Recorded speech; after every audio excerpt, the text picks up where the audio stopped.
चुनाव लड़ेंगे और चुनाव लड़के संसद में जाएंगे और वहां अपने क्षेत्र की बात उठाएंगे। लेकिन वहां जो पार्टी में बात समझ में आया कि उनको चाहिए कि भाई ये लड़का का इमेज कैसा है, इसका इतिहास क्या है, जरा पता लगाओ। तो उनको पता चला यार ये तो कमीशन नहीं खाएगा, ये तो घूस खाने वाला अफसर था नहीं, ये तो पैसा लेगा नहीं। तो फिर इसको अगर हम लोग पार्टी में ले लेंगे तो फिर हम लोग का काम करना बंद हो जाएगा। ये जो पब्लिक को तो बेवकूफ बनाएगा नहीं है, ये तो बोलता है कि काम करना है तो करेगा, तो फिर हम लोग का राजनीति कैसे चलेगा। तो ये सब सोच के हमको सोच के बड़ा बड़ा पार्टी अपना जगह नहीं दिया।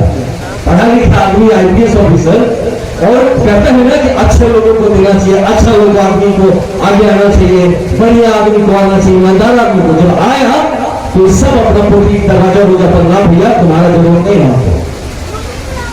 लेकिन फिर भी हम खड़ा हुए कि इन लोगों को चैलेंज कौन करेगा। ये सोचते हैं कि हम जिसको भी भेड़ बकरी खड़ा कर देंगे, जनता को क्या है, जनता तो उसको भेड़ बकरी जिसके नाम पे आ गए, जो पार्टी के नाम पे आ गया, किसी आदमी के नाम पे आ गया, हम उसी को टीका लगा के राजा बना देंगे। लेकिन ये एक पढ़ा लिखा होने के कारण हम कैसे ये सह लें कि मेरी जमीन का, मेरे गांव का, मेरे क्षेत्र का, मेरे लोगों का नेतृत्व एक ऐसा आदमी करेगा जो हम जानते हैं कि वो किसी काबिल नहीं है। हमको पता है कि वो सिर्फ नेतागिरी अपना घर चलाने के लिए कर रहा है, उसको नेता इसलिए बनना है क्योंकि उसको अपना बिल्डिंग बनाना है, उसको अपना फॉर्च्यूनर खरीदना है। तो हम कैसे उसको कर रहे हैं। तो इसीलिए एक बेटा होने के नाते हम अपनी जिम्मेदारी निभाएं। हमको नहीं पता हम क्या बनेंगे नहीं बनेंगे, लेकिन मेरी जिम्मेदारी है, हमें इतना हौसला होना चाहिए कि बुरा को बुरा बोल सके, गलत को गलत बोल सके और आंख में आंख डाल के खड़े होकर बोल सके कि तुम मेरे नेता नहीं हो सकते, हम नहीं मानते तुम्हें नेता, हमारे भाई बहन में से कोई खड़ा होगा और हमारा नेतृत्व करेगा। तो इस भाव के साथ हम खड़े हुए थे। आपकी बक्सर के लोकसभा चुनाव में आप सुने होंगे वहां से सब कहता था कि बक्सर का लोकसभा सीट भाजपा का सीट है, वहां भेड़ों बकरी को आप दे देंगे स्पीकर तो जीत जाएगा, ऐसा सोचता। तो हम लोग जैसे लोग पहुंचते हैं तो हम तो भेड़ बकरी है नहीं, लेकिन क्या है तो उनको लगा ना भैया ये सब आदमी को टिकट मिल जाएगा, ये सब जीत जाएगा तो हम लोग राजनीति कर पाएंगे। लेकिन फिर उसको चैलेंज करने का हिम्मत हम रखे और आप सारे युवाओं जो है आपके लिए स्पेशली बता रहे कि हम सब खड़ा होकर इंतजार करते हैं कि हमारा मसीहा कोई आएगा। कौन आएगा आपका मसीहा? कोई मसीहा नहीं आएगा। चाहे जो आएगा, अगर आप अपने नेतृत्व में डट के सामने नहीं खड़े हुए, नहीं बोले तो जो आएगा आपको लूटेगा। याद रखिए वो आपका मसीहा हो भी नहीं सकता है। ये बात आपको समझना सबसे ज्यादा जरूरी है। ये बात मैं पूरा बक्सर मोटरसाइकिल पर घूम घूम के बताया। न मेरे पास संगठन था, न मेरे पास संसाधन था, एक मोटरसाइकिल था, कुछ दोस्त यार मित्र मिले, सबने अपना अपना सैलरी से पैसा लगाया, तो जिसके पास जो बचा था लगाया, तो चंदा उठा के लगाया, गाड़ी में जितना तेल भरा सका भराया, जितना अपने लोगों में खाना खिला सके खिलाया, जितना घूम घूम के दरवाजे से मुखिया का चुनाव होता है वैसे घूम घूम के सबको जगाने का कोशिश किया।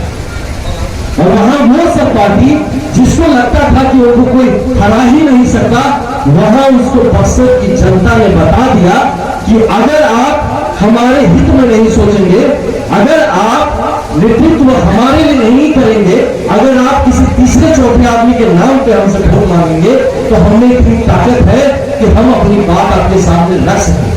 उनको रखने के लिए सिर्फ उनका एक बच्चा चाहिए था, एक बेटा चाहिए था सभी का, जो कोई खड़ा होने को तैयार नहीं था। क्यों? सबके लिए बस मस्का लगाने में बिजी थे कि भैया हम उनको नेता बना देंगे तो कुछ कॉन्ट्रैक्ट मिल जाएगा, कुछ अपना काम धंधा हो जाएगा, क्या जरूरत है इसमें का किसी का हम विरोध क्यों करें। लेकिन एक उनका लड़का चाहिए था जो मैं बन के खड़ा हुआ और पूरे वहां के 50,000 लोग मेरे साथ खड़े हुए और उन्होंने वहां का इतिहास बदल दिया।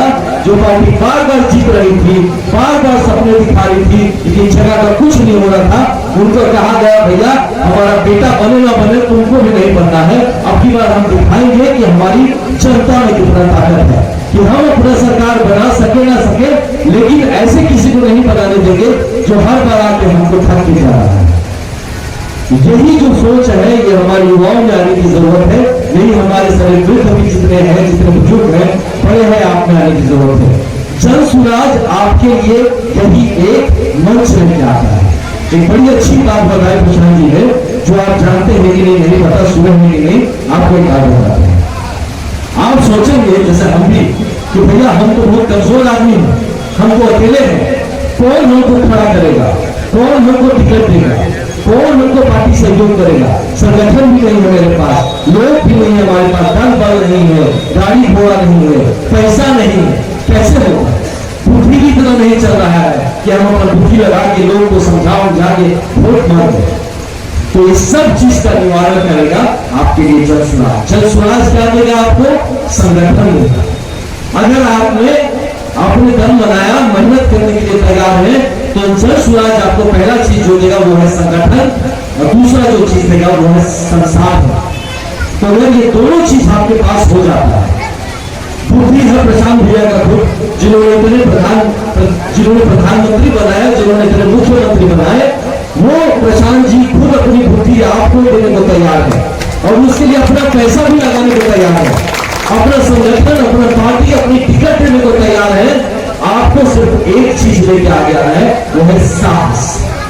अगर आप में साहस है, अगर आप में दम है, अगर आपने सोचा है कि हम अपने बच्चों की किस्मत बदलना चाहते हैं, अगर आपने सच में सोचा है कि हम अपनी जिंदगी बदलना चाहते हैं, हम भी एक बेहतर जीवन जीना चाहते हैं, तो आज के दिन में हम सब के पास अगर कोई विकल्प है तो वो एकमात्र ये जन स्वराज है। और ये मैं खुद कह रहा हूं, एक आईपीएस अधिकारी रहा हूं, मैं ऐसे ही बहुत सोची कि हम पानी में भीज रहे थे तो हम सोचे कि अब क्या किया जाए, तो चलो नेता बन जाते। ऐसा नहीं है।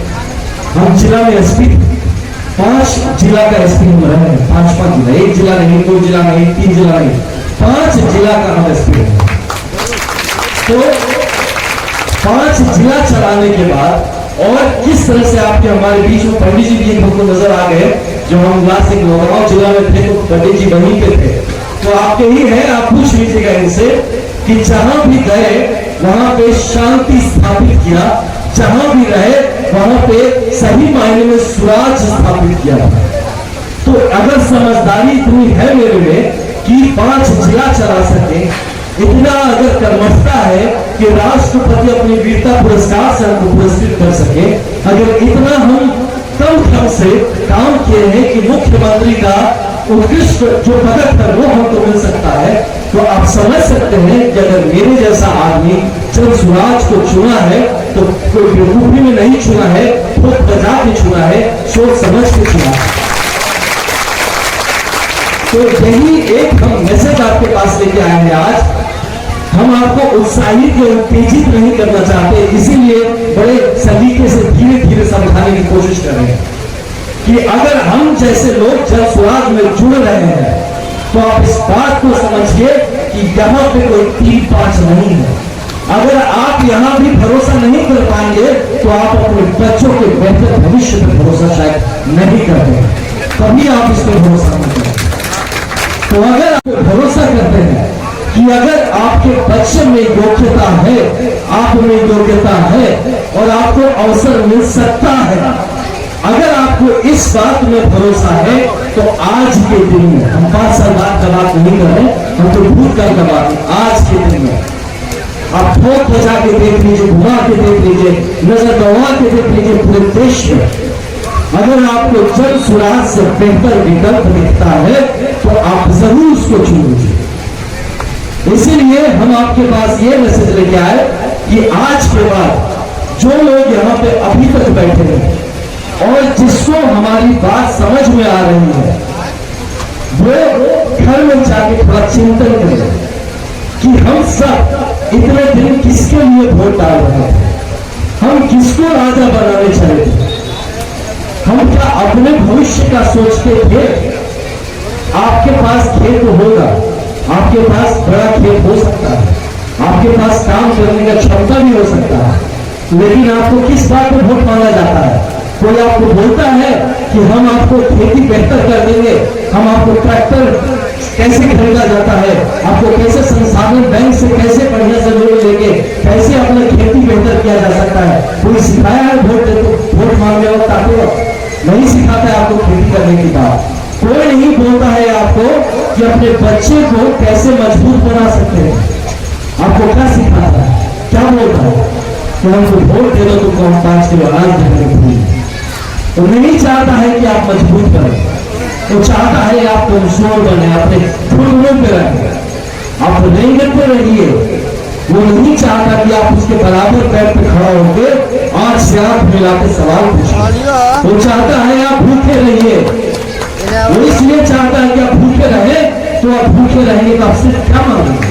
खाना मांगेंगे, छोटा छोटा चीज मांगेंगे, आप बड़ा बात करेंगे ही नहीं। कहाँ कॉलेज का स्कूल, आप स्कूल में भी पढ़ाई मांग नहीं रहे हैं, बोले बचवा जा रहा है खिचड़ी खिला देना उसको, उसी में खुश है। साइकिल दे दो हम उसी में खुश है, यूनिफॉर्म दे दो उसी में खुश है।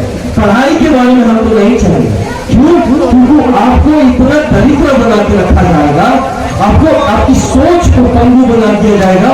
मेरा बात समझिए, मेरी माताएं आप बात समझिए। आपके बच्चों को गुजरात, महाराष्ट्र, पंजाब में लेबर बना के भेजा जाता है ताकि वहां के मालिकों के आगे वो घुटने पे बैठा रहे, वो आंख जमीन पे नीचे वो झुका के बात करे, वो आंख मिला के बात करने का उसका दम ना हो, इसलिए कि उसको पता है कि अगर मालिक ने निकाल दिया फैक्ट्री से तो मेरे गांव पे जो मेरी पूरी माँ है, बच्चे हैं जिसको 6,000 8,000 रुपया भेजेंगे तो खाना खाएगा, वो कैसे रहेगा? इसके लिए वो शरीर होकर रहता है आपका नाम पे। वो कहीं जाता है, पंडित जी बताएंगे, असम से आया हूं मैं, वहां काम करते थे, वहां पे भी ये दुर्दशा में लोग, वहां बिहारी लोग का हाल है, हम बता रहे हैं आपको। दुर्दशा में जो आपका कोई आसान रहता होगा, हम आसान सारी से बता रहे, वहां पे भी हम उसको कई बार बोले कि अरे यार तुमको वहां पे आप वीडियो निकाल के देखिए, सारे आसान के लोग खराब नहीं है, कुछ बदमाश है ना जहाँ पे जिसकी आप नौकरी करो मालिक है आपका, या कुछ समाज के छोटे बदमाश क्या करते हैं, आपको घुटने पे बिठाते हैं, कान पकड़वाते हैं, नाक रगड़वाते हैं। कई वीडियो है, निकाल के देख लीजिए। ये हम बिहारी का हाल है। और हम लोग क्या करते हैं, यहाँ पे किसी और का बेटा को राजा बनाने में बिजी है, वो वहां प्रधानमंत्री बनेंगे इसलिए यहाँ पे उनको वोट दो। ये हाल है। हमारे बच्चे के लिए कुछ एकदम छोटा से छोटा संसाधन उसके लिए नहीं है, लेकिन हम फिर भी किसी को वोट दे रहे हैं। पहले यार गुजरात में जब फैक्ट्री लगता है तो हमारा आदमी को वहां पे नौकरी मिलता है। हम इस सोच से बाहर हो गए कि आपके यहाँ पे आपके गांव में फैक्ट्री लग सकता है, आप सोच नहीं सकते हैं। आपके दिमाग ही में नहीं आ रहा है कि मुजफ्फरपुर जिला भी आपके लिए कहीं पे सब कुछ संसाधन हो सकता है। जिन लोगों ने ये सोच लिया है कि हमको बेहतर भविष्य चाहिए, जो हमारे यहाँ बुजुर्ग हैं, बाबा लोग, आप लोग हैं, बड़े भाई लोग हैं, माताएं हैं, बहनें हैं, अगर आपने ये सोचा है कि हम जिस जीवन में जितना खराब जीवन जिए हैं इससे हमको बेहतर जीवन देना है बच्चों के लिए, तो आगे बढ़िए, वो साहस करिए, आगे बढ़ने का साहस करिए, सवाल पूछने का साहस करिए, अपनी बात रखने का साहस करिए, नेतृत्व करिए। जितने ये युवा संवाद होना था, लेकिन हमें हर तरह के लोग मिले इसलिए मैं इस लाइन में बात कर रहा हूँ। लेकिन हमारे जो युवा भाई लोग हैं, बहने हैं, मैं आप सबसे आग्रह करूंगा, जन सुराज की तरफ से आग्रह करूंगा, मैं भी आपके जन सुराज का एक मेंबर हूँ, मैं इससे आग्रह करूंगा, मैं खुद इस बात को, मेरे साथ जिन्होंने भी काम किया है, चाहे वो मेरे सर्विस के टाइम में हो, चाहे मेरे साथ बक्सर के लोकसभा चुनाव में जो हो, मैं सबको कहता था भाई झंडा उठाने मत आना मेरे साथ अगर आना है तो नेतृत्व करके आओ, मेरे सामने आप मेरे साथ चलना है तब आओ, मेरे पीछे मत चलो, मेरे साथ चलो, मुझे आगे की तरफ लीड करके चलो। तो आप सबसे हमारा आवेदन है कि आप जो जन सुराज के साथ जुड़े हैं तो लोगों के भाव से न छोड़िएगा। जन सुराज में आप झंडा उठाने वाले अगर बन गए तो फिर आप उसी दुर्गति को फिर बढ़ाएंगे जो इतने सालों से चल रहा है। तो आप चाहे जहां खड़े हो गए वहीं का नेतृत्व संभालिए, आप नेता बनिए, आप जहां खड़े हैं, आप यहां खड़े हैं, अगर 4 लोग भी आपका टीम है तो 4 लोगों की आप नेतृत्व लीजिए। नेतृत्व भाव से जुड़िए। जब निकले तो सारे शेर एक साथ निकले। और अगर मैं अपने लोगों को कहता था कि मैं तो अपने को शेर मानता हूं, तो अगर हम अपने आप को शेर मानते हैं तो शेर के साथ गीदड़ नहीं चलता है, शेर के साथ शेर ही चलता है।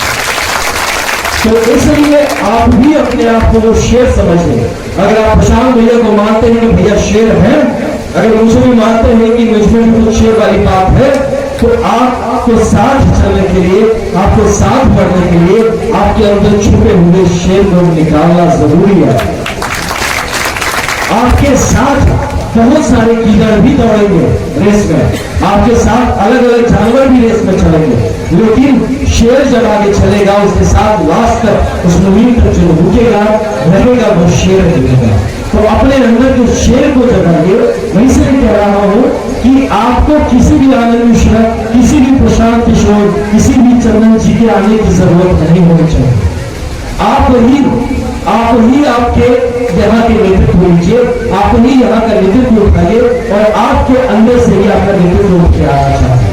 और ये हर लेवल पर होना चाहिए, आपके वार्ड से लेकर आपके सांसद तक वो नेतृत्व आप में से निकल के बाहर आना चाहिए, ना कि हम लोग आपके ऊपर थोप दिए कि लो भैया ये जनसुराज से भी एक आदमी उड़ के आ गया कहीं से, कि आ गया अभी जनसुराज के नेता बनेंगे, तो फिर क्या फायदा उसका। तो आप सबसे आग्रह है कि आप अपने अंदर के नेतृत्व भाव को जगाइए, अपने अंदर की क्षमताओं को पहचानिए और इस बात को जानिए कि जब तक अपनी किस्मत का फैसला आप खुद नहीं करेंगे तो कोई भी दूसरा आपका किस्मत आके नहीं बदलेगा।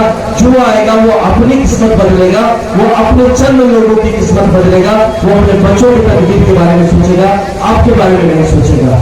इसलिए आप खुद आगे बढ़िए और अपना नेतृत्व कीजिए। मेरा यहाँ पे आना एक सौभाग्य है, मैं इस तरफ नहीं आ पाया था और मेरा ये यकीन है कि हम फिर आएंगे आपके पास, और जब फिर आएंगे और बेहतर तरीके से, बड़े तरीके से आएंगे, कुछ चंद बातें लेके आएंगे, बहुत शौक में लेके आएंगे और आपसे ज्यादा सुनना चाहेंगे। आज भी मुझे पूरा यकीन है कि इस प्रोग्राम के बाद शायद हमें 10 मिनट मिलेगा जिसमें हम अपने युवा बंधुओं के साथ बात कर सकेंगे। कुछ बातें हैं, संवाद में दोनों तरफ से बात होना चाहिए, कुछ हम आपका सुनना भी चाहेंगे और फिर उसके ऊपर आगे काम करना चाहेंगे। तो आप तो जाने से पहले